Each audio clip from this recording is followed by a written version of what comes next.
Avant de dérouler tous les sujets qu'on va développer dans les fous du volant aujourd'hui, on ne pouvait pas éviter de revenir avec Stéphane dans les fous du volant sur cet accident très spectaculaire au premier tour avec l'engrenage infernal, avec Pierre Gasly coincé entre Guan Yu Zhou et George Russell, le Britannique qui finalement va percuter le pilote de l'Alfa Romeo qui se met sur le toit, part en tonneau dans le bac à gravier et finit sa course dans la voie de sécurité, au-delà du mur de pneumatique.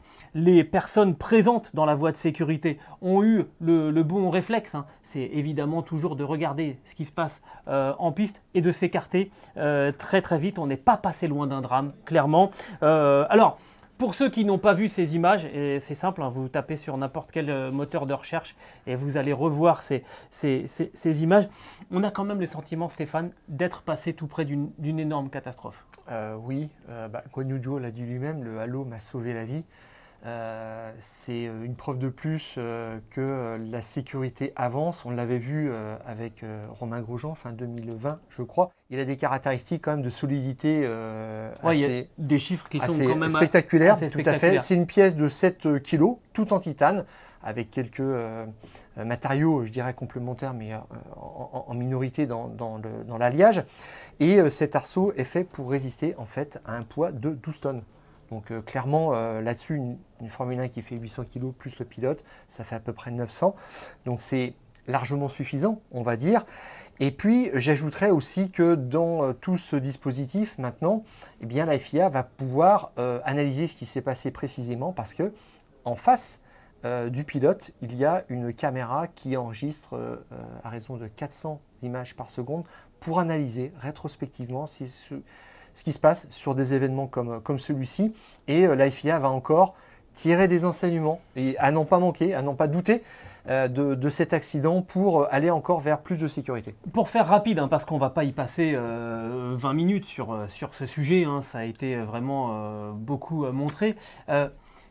On a le sentiment que finalement, ce qui est fait sur la sécurité passive sur la voiture, ça a très très bien fonctionné. Guan Yu Zhou n'a pas été blessé du tout. En revanche, encore une fois, on voit que les installations sur les circuits demandent à être encore travaillées parce que à Silverstone, dans ce virage numéro 1 de AB, il y a un grand dégagement bitumé qui n'a strictement servi à rien dans ce cas de figure. La voiture était sur le toit, elle reposait à l'avant sur le halo, à l'arrière sur le capot moteur, autrement dit sur une surface qui ne ralentit absolument pas la voiture. Elle a fait du skate comme ça pendant des dizaines et des dizaines de mètres avant de commencer à ralentir en arrivant dans le bac à gravier, là où elle est partie en tonneau. La malchance a fait qu'elle a eu un rebond et juste au moment où elle arrivait sur le mur de pneumatique, et c'est ce qui a fait qu'elle est passée au-dessus. Des tonneaux, quand on est dans une voiture qui a une cellule de survie capable d'encaisser cette énergie, ça pose absolument aucun problème. On peut faire 20 tonneaux si la voiture, elle, résiste aux impacts. Au contraire, ça réduit à chaque rotation, ça réduit l'énergie que le pilote doit encaisser. La question c'est, et vous le verrez si vous voyez des images, notamment la vidéo de l'accident vue d'hélicoptère, il y a, on va dire, 2/3 de dégagement bitumé, où là, pendant tout le temps où la voiture dépasse cette zone, ou en tout cas passe dans cette zone, il ne se passe rien en termes de sécurité. Voilà, on attend. Et en fait, ça n'est que quand elle arrive dans le bac à gravier que là, elle commence à décélérer. Voilà, il va falloir revoir encore une fois qu'on rajoute 1 ou 2 mètres de bitume au-delà de la piste pour qu'en cas de petite erreur, un pilote puisse se récupérer. D'accord, au-delà, il faut vraiment mettre la priorité à la sécurité, faire des bacs à gravier, des structures qui arrêtent les voitures qui ne sont pas en possibilité de le faire par leurs propres moyens, parce que là on a vu, on était à 2-3 mètres des premiers rangs du public. On parle de la sécurité des pilotes, on va parler de la sécurité du public bientôt. Et ça passe très très près, parce que si tu regardes bien ces images, Gilles, quand la voiture frappe le grillage, en fait, les poteaux se plient. Oui. Et c'est simplement la tension du grillage qui retient la voiture, tout à fait. Donc je ne sais pas si ça c'était prévu parce que les choses sont quand même très très bien étudiées. Mais après, la voiture, coup de malchance aussi, tombe dans cet entre-deux entre le mur de protection des pneus et le grillage.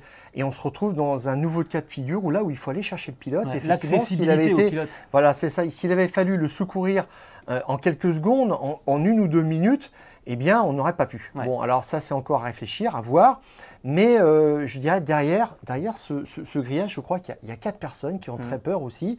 On a peut-être appris aussi de certains accidents spectaculaires du passé.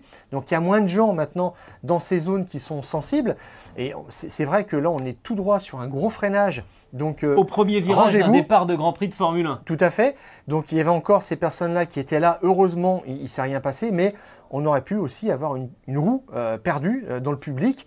On n'est peut-être pas passé loin, effectivement, du drame. Tout ça nous a fait penser, tous ceux qui regardent régulièrement des courses de voitures, à l'accident d'Alan McNish au Mans en 2011 avec l'Audi du pilote écossais qui vient toucher une Ferrari dans la courbe après la passerelle Dunlop et qui va à une vitesse vertigineuse percuter le mur de pneumatique qui passe quasiment au-dessus, en tout cas qui se retrouve à la verticale au-dessus du mur de pneumatique et des photographes qui sont à ce moment-là vraiment… Il y a une quinzaine de personnes. Clairement, on est passé là aussi ce jour-là, ça a été miraculeux s'il n'y a pas eu d'accident. Alan McNish n'avait pas été blessé, mais clairement, à cet endroit-là, il n'y a plus de photographes parce qu'on sait que ça peut arriver.